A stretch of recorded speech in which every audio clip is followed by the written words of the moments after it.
You've just loaded the shopping into the boot. You're pushing the trolley back to the bay, and a police officer falls into step beside you. Friendly, relaxed, hands loose, a little smile, and he says, "Sorry to bother you. You're not in any trouble. We just want a quick word." And every decent instinct you have lights up at once because you're a law-abiding person. You've done nothing wrong. And the last thing you want is to look like you've got something to hide. So you stop. You turn. You say, "Yeah, of course, no problem. What's this about?" And right there in that one polite sentence, before you even know what he's investigating, you've made the single most common mistake a good, honest person can make in this country. Because we just want a quick word is not small talk. It is the softest, friendliest opening line in policing. And it is engineered to do one thing, get you talking before you've had a single second to think.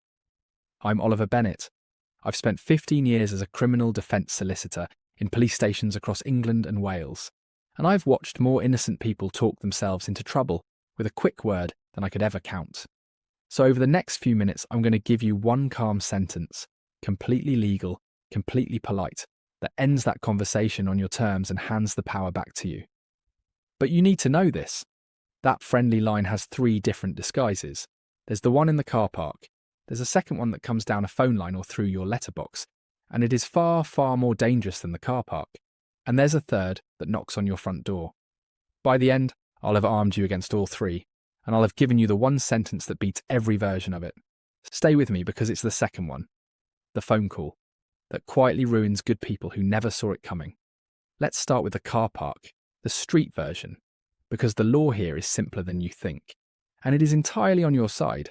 When an officer stops you in a public place for a quick word, and you are not driving, and you have not been detained for a search, you are having what the law calls a consensual encounter.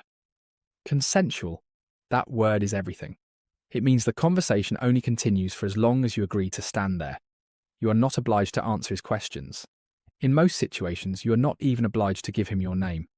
And you are absolutely entitled at any moment to end it and walk away. So the sentence, the one to carve on the inside of your skull, is this calm, pleasant, no attitude. Am I being detained or am I free to go? That is it. That single question does something quietly powerful. It forces the officer to tell you out loud which of 2 worlds you are in, because there are only 2. Either he has a legal power over you right now, he's detaining you for a search, he's arresting you, in which case the law requires him to tell you so and to tell you why. Or he doesn't. And if he doesn't, the honest answer to your question is, yes, you're free to go. At which point you say thank you and you go. No argument, no drama, no speech. You've simply made him show his hand. Now, I can hear the objection already because every good person thinks it. You're thinking, but Oliver, if I refuse to chat, won't that make me look guilty? Won't it make things worse? I understand the instinct completely, but here is the truth. Choosing not to answer questions is not evidence of guilt. It is the exercise of a right so old and so fundamental that it sits at the very foundation of our legal system. The officer knows that he cannot arrest you simply because you declined a chat. What he is quietly hoping is that your fear of looking guilty will make you do his job for him. Don't hand it to him. Being polite and being silent are not opposites. You can be the most courteous person in that car park and still say nothing of substance. And that word silence matters more than almost anyone realises because of a quiet detail in how these conversations get used later. Everything you say in that friendly car park chat can be written down or captured on a bodying camera and read back to you weeks later in a very different room by someone who is not smiling. A throwaway line that feels like nothing to you.